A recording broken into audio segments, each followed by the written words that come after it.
anytime I've tried to like hire someone senior that's supposedly really good and not give them a process to work from or not like go through all this training, it doesn't really end well. Like I've never had a good experience thinking someone's going to like step into one of these businesses and just kind of like immediately solve problems usually it's a combination of like me or someone who's been around for a while solving the problem first, processing it out, understanding how the roles are going to fit together, and only then putting a good person in charge to run it. Welcome to the Agency Profit Podcast, a show dedicated to going deep space on agency operations, which is just as nerdy as it sounds. I'm your host, Marcel Petitpoff. I'm the CEO of Parakeeto, a firm that helps digital and creative agencies measure and improve their profitability. Join me as I interview some of the smartest thought leaders and agency owners in our space and go deep into operations, metrics, and all the other things you need to get right so you can spend less time worrying about operations and more time executing on your vision. Hello, everyone, and welcome back to the Agency Profit Podcast. Today, I am joined by somewhat of a serial entrepreneur. Today, he is the CEO of Wordable, where he helps marketers save 90% on publishing costs. He's also the founder of Codeless, an agency you may have heard of, as well as a founding partner at Usurp, and has worked with brands like Monday.com, ActiveCampaign, Chargeify, Hootsuite, BetterUp, etc., and has been featured in all kinds of high authority publications, Forbes, New York Times, The Next Web, etc. And he's here today to share the story of building and essentially exiting from a time and money freedom perspective to agencies and now building Wordable, a new SaaS platform. So with all of that, Brad Smith, thank you very much for being here today. Thank you, Marcel. I'm looking forward to it. Likewise, we connected at an event in Florida and had a great conversation, and we've been in talks ever since. And I just love the opportunity to get in and get the intimate details of like what it took to build two successful agencies. And I think most impressively, be able to pretty much step outside of all the day-to-day, something that I'm sure lots of our listeners are curious about. So before we get into all of that, I'd love to give you a chance to, in your own words, share what it is that you're doing today at Wordable. Yeah, for sure. So we are trying to automate the publishing process basically with Wordable. We found this pain point with our agency, and we still spend a lot of money, too much money, frankly, on all this exporting, formatting, optimizing content like before it goes live. We found it was a huge bottleneck for our customers and clients at the time. That's why we started doing it like manually for them. And then we started doing so much volume under that business that it got to the point where we had like a team of people just moving content all day, every day. And if people didn't do it right, it would affect their rankings and results and traffic and all that kind of stuff. So thankfully with Wordable now, we're trying to automate basically a lot of that stuff and hopefully make marketers' lives a little less sucky and give them back, nights and weekends and all that kind of stuff. Awesome, man. So before we get to the story of Wordable and how that, essentially grew out of one of your agencies, I want to go all the way back to what got you into starting your first agency. Tell us the story of your entrance into this space. Yeah, I always wanted to start a business. I didn't really know what I was doing, was part of the problem though. And so I originally worked in-house at a few different places. While working in-house in marketing, was also kind of picking up like side freelance clients. Like most people that got into this stuff probably had like just enough freelance work to like kind of pay the bills. So I decided to just like jump out and start doing my own thing. Had to learn the hard way how to sell, how to manage clients, how to collect money, how to like do all the things that actually result in like a successful business, not just like, moving some pixels around a screen. Eventually started Codeless with one of my really good friends at the time who was a developer. Our original idea was completely different than what we're doing today, as usually happens. So we were going to do like this integrated service where we were not just going to like redesign and rebuild your website, but we were going to optimize it over time. So it was going to be more of like this performance-based type approach. That type of pitch works really well for enterprise clients, doesn't work so well for all the crap that we were pitching to. And so, really it was like we started Codeless probably 10 years ago, something like that, a little less than 10 years ago. And honestly, it was like a few years of just me floundering around, not really getting anywhere. So just so everyone has some context, you go from, first few years of growth, like roughly how long was that? What was the revenue that you were at? Then reset to zero. And then fast forward to today, how many years later, and give us a sense of the scale of Codeless. It's an impressive business. Yeah, thank you. It was like, if I'm trying to remember back, I had freelanced on my own for a little bit. So let's say I went from like zero to kind of like 10 to 15K a month on my own, just doing everything. Yeah. That just got old after a while. And it's unfulfilling. And if I take a vacation, I don't get paid. And so it's like all the classic kind of freelance traps. Then from an agency standpoint, maybe we built it up to like 30K a month recurring revenue, maybe a little more, but then it was like going from 30K a month back down to like 0 to 5. Yeah. And again, I had like another person that I was trying to pay and like not alienate and not fire, because I didn't want to get stuck in this trap of like just going back to me doing everything again. Right. So, and then since then, so that was maybe, I'm trying to think back. Let's say it took 2-3 years on my own, then like another 2-3 years originally with Codeless. Then it only took, that's the funny thing, is when you actually like go in the right direction, it only took maybe like 6 months to go back from like 0 to 30K. So you're stressed about like making this hard decision because you're going to see money go to 0. But if you're actually doing the right things, the money comes back pretty quickly. So it only took maybe 6 months. And since then, it's been a lot of growth, which has been great. And now we're doing a few million a year in revenue. We spun another business out that's doing a few million in revenue before Wordable. So it's been like this amazing journey since then. Only because I think the stars aligned in the sense of like I actually started listening to what the market wanted, actually built a business the right way, as opposed to just kind of like trying to do everything and being creative all the time and all that. And funny, like we have had the same experience at Parakeeto, except we made the classic mistake of like trying to be a software company, I think way too early in our understanding of the problem. And as soon as we pivoted to this more like service-based model, same thing, within 6 months, just like numbers I never would have imagined, like our most aggressive projections in our like internal team discussions were not even close to what is happening to us right now. It's mind boggling. But to your point, like when you finally really like listen to the market, set yourself up, make an offer and a system that's scalable, it's amazing what you can accomplish. So yeah, fast forward. So we're talking over the course of a few years here, 2 businesses, both doing, several $1 million in revenue. And you spend how much time roughly running each of those agencies? 5 to 10 is the average a week, 5 to 10 hours a week. Yeah. So usually closer to like 5 in most weeks. I don't spend a lot of my time on either one. That's why I'm able to thankfully now focus on other areas. I'm trying to focus now on more of like the vision and keeping everything together. And a lot of our businesses are still all tied to the same problem of like, how do we help content marketers grow, traffic and leads and all that kind of stuff. But yeah, I try to focus now more on the stuff that's like 2-3 years ahead, as opposed to anything like this week or this month or even this quarter. So let's talk about what needed to be true for you to be able to step out of day to day and spend, like less than a quarter of your week managing these 2 businesses. What were kind of some of the core pillars that you needed to install before you could really pull yourself out and have the business kind of continue to run and grow? For sure. Yeah, the first one that was that specialization feature for a number of reasons.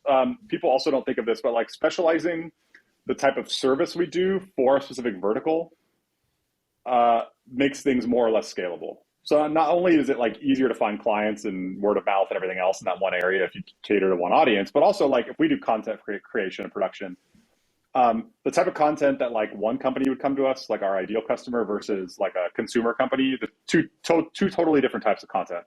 So we can't do both, we could do one really well and we could staff for one really well and we could make a lot of money on one. But trying to do too many doesn't work. So specialization, not just in terms of like who you're working with, but also service delivery in essence. The second one would really be a focus on this factory assembly line, especially with services. Every service person thinks that they can't make their service scalable, or every service person I talk to always tells me how their thing is so unique, like there's some special snowflake and it can't possibly be put into a systemized, processed out operation. And usually they're full of crap, or usually they're not trying hard enough, or usually they can't say no to other things. And so that's a big part of it. And then from there too, it's just hiring and training good people. So we hire people and we build them up and train them up, and then those people move into leadership positions and manage other people. And so now we have really good people that are able to kind of run everything, and they make decisions based on how I would make decisions without us even talking at this point, because they already know like what all the principles are that we're trying to operate under. They already know all the guidelines. We don't have to like communicate them.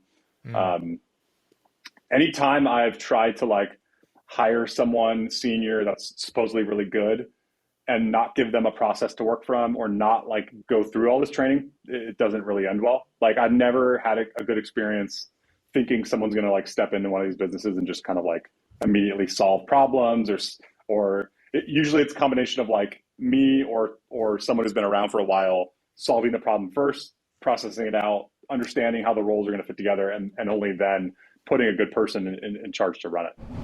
Hey, it's Marcel here, and I hope you're enjoying the episode so far. If you are, then I want to encourage you to check out the Agency Profitability Toolkit. It's a free set of resources that we've put together to help agency owners just like you improve their profitability. It's full of free checklists, templates, and training videos, and has helped thousands of agencies get better at measuring the essentials of their business. So if you want to grab a free copy of that, you can head to parakeeto.com/toolkit, or look for a link wherever you're watching or listening to this. With that, I want to thank you again for tuning in, and I'll let you get back to the episode. Yeah, I think that's a really good thing to double click on, because we see that probably most commonly in operations and sales in agencies, right? Where it's like, if the founder doesn't know how to sell, it's like, well, okay, well, I'm going to go find some senior seasoned salesperson, and they'll just like figure this out and fix it. And it doesn't work out most of the time. Many of you listening probably had that experience. And then same thing for operations. Like if operations is kind of a mess, we can't really see anything, our data's a mess, like, our project management, time tracking systems are all over the place. We hire some kind of senior project manager and just kind of expect them to be able to come in and figure out how to run this stuff. And oftentimes that also ends up being a failure, mostly because we're also giving them a full client roster to manage while trying to do this thing off the side of their desk that really should be a whole project. But this idea of do it, document it, and then delegate it makes a lot of sense. And I would imagine that it's also the reason that, I think about this in terms of the more process you can have in place, the less judgment a person needs to have in order to successfully execute that process. And of course, reducing the level of complexity in your service offering, or the number of variables, helps you create tighter documentation, because there's fewer variables that you need to consider. It also lowers the amount of judgment that's required, because again, there's fewer variables that a person might be exposed to in executing on their work. So like all of these things on a micro level, when you zoom into like one area of the business, might seem small, but when you add them all up, it is a substantial reduction in the complexity required to do any given role in the business, which I would imagine is part of the reason that you've been able to get enough people in place to get yourself out of day-to-day operations without actually reaching like a massive scale in the business. Like you don't need to do $50 million a year to get out of that day-to-day. You only need to do a few $1,000,000 a year, because you don't need a $400,000 a year CEO or VP of ops in order for that person to be qualified to manage this incredibly complex system that you've got underneath them. You can probably afford to hire a person that's kind of mid-market, because the scope of the role is so well defined. Exactly. And then I also don't need to sell them either. So I've talked to other agencies, for example, a long time ago, even one that expressed some initial interest in acquiring us. And the more I went down that rabbit hole of learning about selling your agency, for me personally, for my own personal goals, it just became almost like selling the golden goose or golden egg or whatever the hell the metaphor is. But essentially, like, you are basically getting acqui-hired personally, if you're higher up in the company, to continue doing the same thing for another company as a job without seeing as much of the upside. And then you also have to sign a non-compete. And so you're not allowed to work with any of the clients or any of the people that you just brought in. So it's kind of like, when I started factoring all that stuff together, I was just kind of like, well, what's the point? Because I'm not going to like go, regardless of the amount of money I make, I'm not going to go sit on the beach forever, I got to do something with my life. And so now it's almost like it gives me people and processes and stability and cash flow to go pursue essentially whatever I want to do at this point. And I don't have to ever sell ever, because multiples are also lower and worse typically for service companies. You have to deal with earnouts and all the other crap you don't have to deal with content sites or SaaS companies or whatever. So now I have the freedom and the luxury to, live where I want, work the hours I want, eat whatever I want, do what I want, travel, start other businesses, and I don't have to answer to anyone else really, which for me personally was like always the goal. It wasn't to just make some FU money and sit on the beach, Freedom, drinking freedom from the fire hose. So I'm curious, two last questions on this, and then I want to ask about Wordable as well. So what was the hardest, most difficult thing to get yourself out of in this kind of trajectory to getting yourself out of the day-to-day? What was the one that you found the hardest, or that you kept getting pulled back into? Sales was the hardest for me, because over time I got good at consultative selling, because I knew the sales skills not at the beginning, over a long period of time. But then I also knew, more importantly, I knew that person's space as good or better than they did, meaning like the prospect I was talking to. So I could have a very detailed technical conversation with somebody and still sell them at the same time. And that's very difficult to replace with one person. And this is true for like a lot of things in the company that I found is it's really difficult to replace yourself with one other person.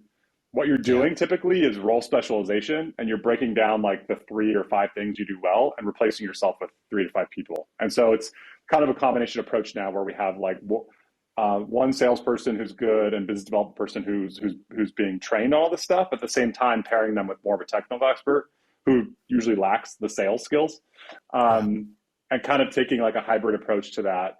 But it's worked really well to where now we can sell enterprise companies. We could do all these again without me getting involved at all, which is again most service companies aren't like that. Most service companies are like doing the dog and pony show, rolling out the red carpet, like the owner or whoever has to get involved in like the big client discussions. And now I'm basically irrelevant at this point in a good way, where like my involvement in stuff sometimes just screws things up because I'm a tweaker and I want to change things, and that doesn't work when you're trying to run a consistent, scalable business. So it's funny that you mentioned this, because I was just having a conversation with another agency owner today who is wrestling with this. They're trying to backfill themselves out of sales. And one of the beliefs that they're trying to correct or get over is that clients want to buy from a subject matter expert. And it sounds like that was also a thing that was kind of keeping you in that sales seat for longer than maybe you wanted to.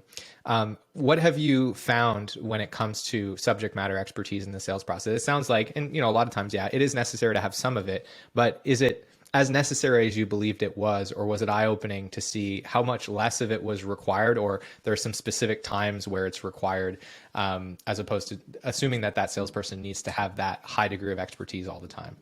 Yeah, it was eye-opening to understand how much less is usually required than you think it is. I think too, business owners fall in this trap, especially service people, because we're used to like doing the thing. We're used to like doing the thing that we're also selling. So we fall in this trap that it's like, I do it so well or so much better than everyone else. And what you realize, or what you hopefully should realize, is that most clients either don't know or don't care. Like most of them don't know how or why the way I do it is better. Like they don't understand, either because of lack of knowledge or whatever, or they just flat out don't care. Like if the results are there, and what they're after, if they can get what they're after, they could care less. So that part is eye-opening, but also too, you could easily segment it out, meaning the more sophisticated the client and the bigger the budget, typically the more subject matter expertise or technical know-how is required in that sales process, because it's a longer process usually. Enterprise companies are going to have multiple people involved. On the same call, you might have like the manager asking questions about like the tactical stuff you do, whereas you might also then have like a C-suite person asking you about like ROI, and it's very difficult to like field both of those questions and answer them both unless you've done it a lot. However, you better make sure they're paying you enough then to have those people sit on the call, or have you sit on the call. And that's another mistake that most service companies make, is that they expend way too much energy too early in the sales process for people that are unqualified. Unqualified meaning not a good fit, or they don't have enough money like to pay you to figure all those problems out. Like when we start the process with the client, we're going to answer all these questions for you and figure it out. Here's how we typically do this. But we're not going to sit here on the first, second, third sales call and like give you all the answers. You know what I mean? Like that's you're barking up the wrong tree or whatever.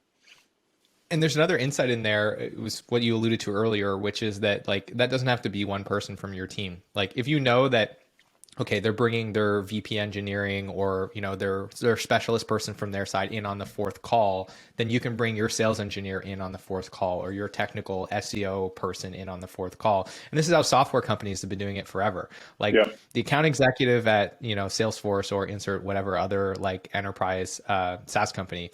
They do not know this stuff. They have a team of sales engineers and they pull them in strategically when required. And so fragmenting those roles up, I think, is a good insight as well, that because to your point, it lowers the requirement for a unicorn to be able to execute on that role because it's unrealistic to expect people to be as good at all the things that we're good at, or to be able to wear as many hats as effectively as most of us can as founders. Yeah, definitely. I think most founders are good at not knowing the answer. Like we're good with like the gray area. Most people in their life are not. Like most general population out there want very black and white lives. And I don't mean that as a slight, although it sounds like that, but people want to know what their role is. They want consistency. They want to know what the guide rails are. Most people aren't good just winging it.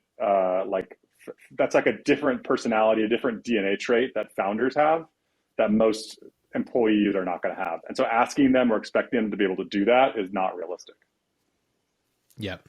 Yeah. And it comes back to, I think, judgment and experience, right? It's like if you're going to design your company where everyone requires a lot of that ability to operate in vague circumstances and make a lot of judgment calls, then you're probably going to have trouble recruiting, or you're just going to have to pay more for the average person because you need a more experienced person to be able to handle that level of obscurity. They're also not going to want to join your company because you're too small and nobody knows who you are. So that's like another thing that I laugh at when like SaaS people give advice about stuff and it's like, no, you just work at HubSpot. That's why it's fucking easy for you. Like it's not, if you're like agency XYZ out of Tulsa, Oklahoma, and nobody's heard of you, guess what? You're not going to get all the A players. They're not going to be fawning over you, And so this is like, you got to be realistic and you got to like understand where you're at and where you're trying to go. And that means typically hiring people who are like show potential, but aren't quite there yet. Because the people that are already there that have an awesome job at some Series A startup or Series B, C, D startup, like they're not going to come work for you, unless you like blackmail them or something. Amazing. So for those that are listening that want to learn more about you, Brad, and what you're doing at Wordable, where should they go find you? Wordable.io is the best spot. My two other companies are called Codeless.io and Usurp. USERP, like search engine result page.io, which is either a clever name or a stupid name, depending on if you get the joke or not. You can also find me on LinkedIn, although I'm not super active on social media because I'm too busy doing too many things already. So, and I live in Hawaii too, thankfully. So I'm trying to be outside as much as possible as well.